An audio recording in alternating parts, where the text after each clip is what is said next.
Hello लोगोफोर, good morning. दिपा माग्रा blog चेनेलनिफ्राय आंनि गोसो गोरबोजों बयखौबो खुलुमबाय। आङो नै मागोनि फिथा सौदों लोगोफोर उरानाव। ओमफ्राय बे फिथाखौ आङो फायथमनाय फिथा बानायगोन लोगोफोर। सिबिं आरो गुर होनानै बानायगोन। आंनि भिडिअखौ जोबजासे नायनानै होदो आरो मोजां नांदोंबा लाइक आरो साबस्क्राइब शेयार खालामनानै होदो। ओमफ्राय आङो बे फिथाखौ बेबायदिनो गुफुर माखासे बानायनोसै, बिनिफ्राय बिट होनानै माखासे बानायनोसै।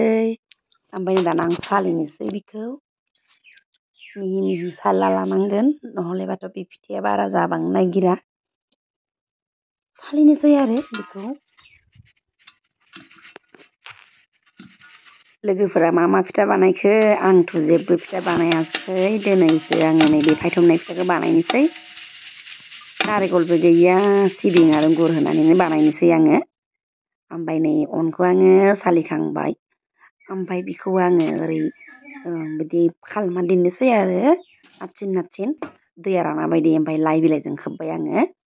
ओमफ्राय नै दाना आं बे माखासे आग्लायनायखौ बिट होनानै सौनोसै। नै बिटखौ आं थाइसे होबाय कालारनि थाखाय।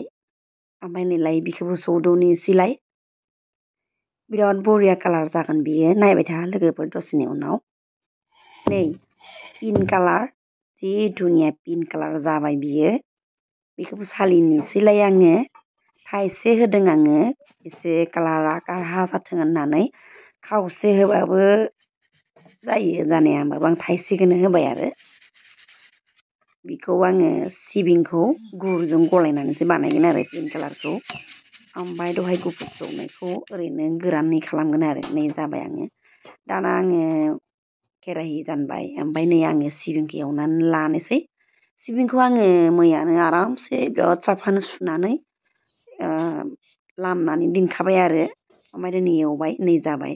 दाना आं नै मोननै टाइपनि बानायनोसै, बे गोरान गुर। ओमफ्राय बिखौ आङो दै होनानै फुदुंनोसै गुरखौ। ओमफ्राय सिबिंखौथ' आं ग्राइन्डाराव होनानै लाखाबाय। ओमफ्राय दै होनोसै एसे, ओमफ्राय एसे गुदुं खालामनोसै आरो। ओमफ्राय नै आङो बेयाव जालुक होबाय आरो गुरुमरिस देनानै होबाय। हाइजें गैया, हाइजें होगौमोन। ओमफ्राय दा आङो नै जालुक होबाय। जालुक होबा माने एसे हजमबो जायो आरो गुन्द्रुआबो मोजां जायो। ओमफ्राय नै सिबिंखौ आं देना लानाय सिबिंखौ गलना लानोसै आरो। जोलाव जोलावनो खालामनोसै एसे। बेखौ आङो बै पिंक कालार बानायनायाव होनोसै। नै आथा जाबाय। बारा आथा खालामजाया, दाहाय थान्दा जाबा आरो बांसिन आथा जागोन, होनो गाज्रि जागोन। ओंखायनो आं खांबाय। ओमफ्राय दाना आं फिथा बानायनोसै। फिथाखौथ' नाना रखम बानायगोन लासै लासै। नैबे दाथ' नै मागो मोनफैदोंसो। मागोनिफ्रायनो जानो लुबैनाया जा जानो लुबैखागोन फिथा आरि। बेनिखायनो दिनैनिफ्राय सुरु खालामबाय आङो। लोगोफोरनोबो सेयार खालामबाय थागोन आङो मा मा फिथा बानायगोन। दिनै प्रथम आङो नै फायथमनाय फिथाखौनो बानायबाय लोगोफोर। ओमफ्राय लासै लासैनो आङो बैसागोसिम बिदिनो एसे एसे गेजेर गेजेर फिथानि रेसिपि होबाय थागोन लोगोफोर। ओमफ्राय नै बरियानो फायथमना होबाय। पिंक कालार जादों जि धुनिया लोगोफोर। ओमफ्राय नै आङो सिबिं आरो गुरखौ गलायनानैसो लादोंमोन नालाय, जोलाव जोलाव आरामनो होबाय आरो।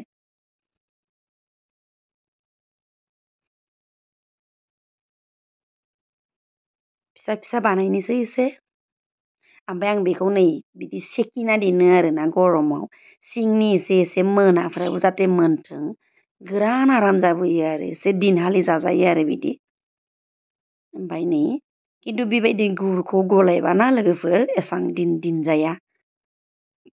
4 दिन 5 दिनल' दोनजायो। गोरान खालामबा एसे दिन दोनजायो आरो। होमबाबो आं बेखौ थाब थाब जागोन। गुरा एसे आथा जाहांबायानो आंना।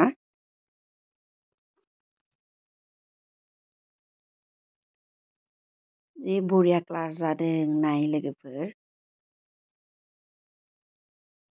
आंना जासिगोन फिथा बानायनाया।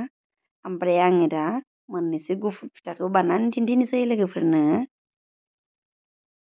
दाना आङो गुफुर फिथा बानायनोसै नै।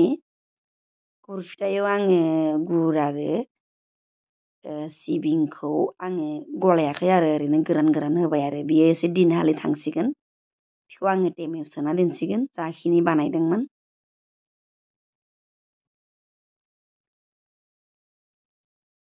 नै लोगोफोर नायदो आंनि फिथाया जाजोब्बाय ओमफ्राय आङो बस'ना थिननोसै लोगोफोर नै जि मोजां जादों। आंनि भिडिअआ एसेनोसै